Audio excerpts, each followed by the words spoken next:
Hello there, welcome to another exhilarating video of Wisdom Zone. This is Shubro, and as you have guessed it from the thumbnail, today we are going to discuss an imperative topic which is quite essential for spoken English. So if you haven't subscribed to Wisdom Zone, please do subscribe to Wisdom Zone and watch this video till the end so that you can develop your fluency and spoken English.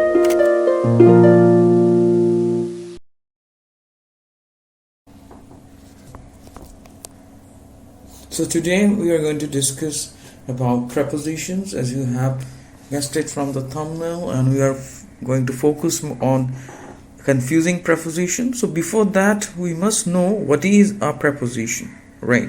So it is quite essential for spoken English.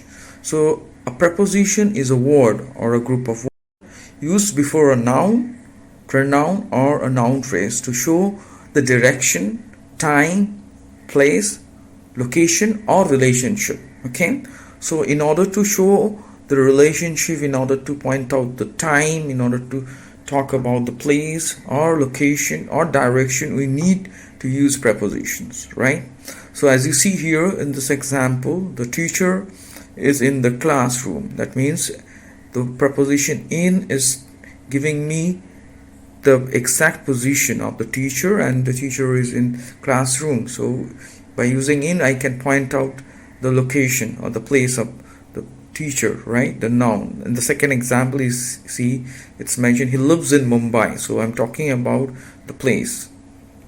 So without further delay, let's go ahead and discuss about confusing prepositions. See, the first pair is at and in. So we often get confused while using at and in because both can be used as preposition of place. So let us see some examples first. Or let us see how we can use in. So as you see on your screen, the first example is I live in New Delhi, right? So you can use in as a preposition of place and point out the place where someone is living, right? As you see in this example, I live in New Delhi. So it talks about the place New Delhi, right?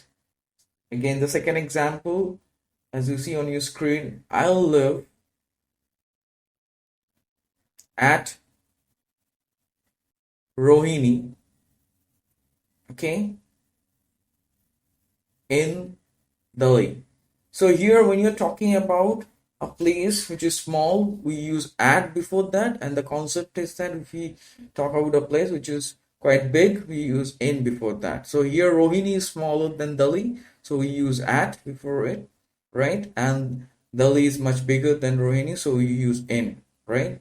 So when you're talking about a small place, we use at, and when you're talking about a big place, okay, a city or a state, we use in. Okay, that's the basic difference, and I hope that there shouldn't be any confusion after this. So up next, we are going to see the second pair, which is also commonly confused. Okay, as you see on your screen, the second pair is in and within. So both of them can be used, and we use primarily in and within in terms of preposition of time. And that time the confusion comes. So I'm going to show you that how we can use them without getting confused, and where we should use in and where we should use within, right? So as you see the first example on your screen, I will finish my project in 7 days, right? So I'm talking about a project which I'm going to finish in 7 days. Okay, so it's going to take exact 7 days. When you know the specific time, then you always use in, right? That it not take less or more, it will take exact 7 days. So that's why you have to use preposition of time in, right? Now we see the second example where we are going to use within. So see the second example, similar sentence. I wish I will finish my project within 7 days. So it's similar, but the difference is that when you're using within, that means you're trying to point out less than. Okay, it's not going to take exact 7 days. It will take less than 7 days, right? So when you want to talk about something which you can finish or which you can accomplish, okay, just before, okay, or less than that stipulated time, you should use within. So within is used to point out less than, right? So as you see that I will finish my project within 7 days. So it will not take 7 days. It might take 5 days, 6 days, or 6 days, 23 hours, but not 7 days, right? So the third confusing pair which we are going to discuss is in and into, and both are commonly used as preposition of place. So let us see how we can just extrapolate the confusion. So the first sentence, as you see on your screen, we are going to use yes. As you see, the first sentence, the frog is in the well, right? So I am using in here, okay? And up next, I'll go to the second sentence. Then I think it would be a bit more clear. So as you see, the frog fell into the well. So as you see the second sentence on your screen, the frog fell into the well, right?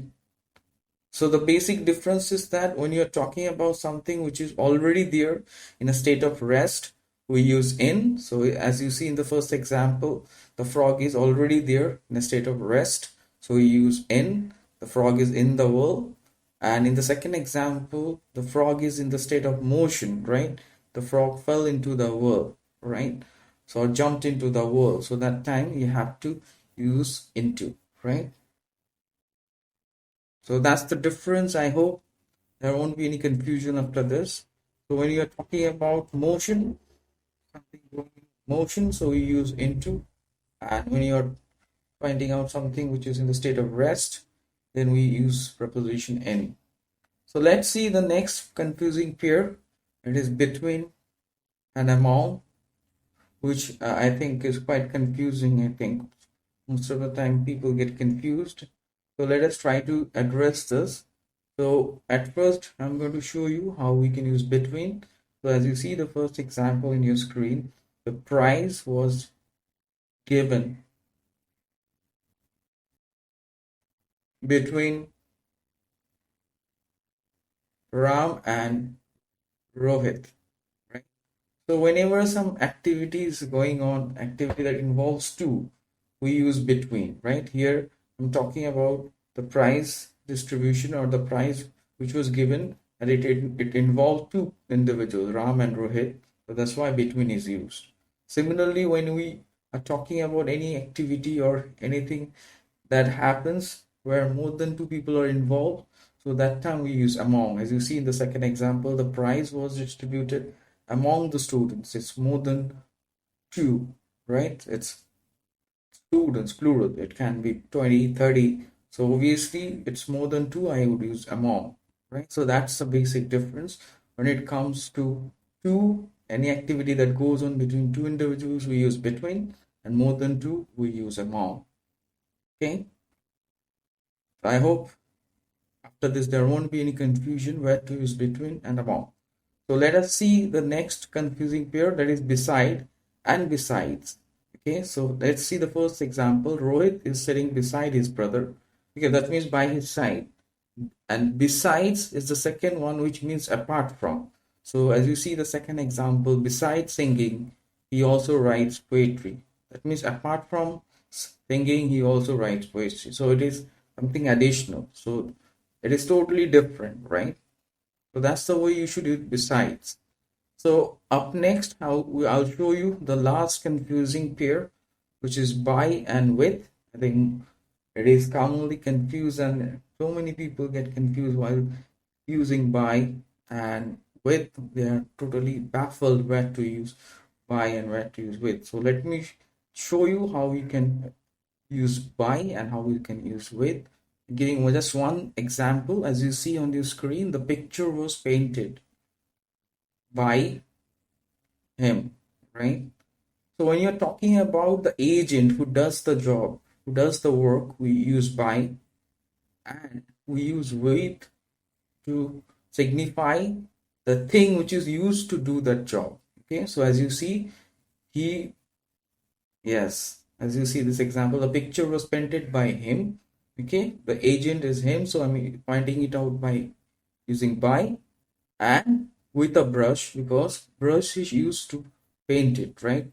So that is the thing which is used to paint the picture. I have to signify that with, right? So that's the difference. By used to signify the agent, and with is used to signify the thing which is used to do the task. Okay, so I hope it is clear.